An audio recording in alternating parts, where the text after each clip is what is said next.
للقرية اجتمعت. رح ننزل على البحر هسه، نطلع بهذا القارب. حان موعد الصيد والغوص العميق مع شعب الباجاو في المحيط، والكل بيجهز حاله.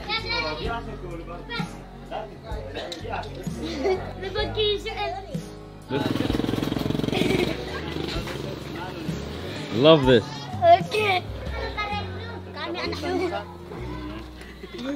Selamat datang.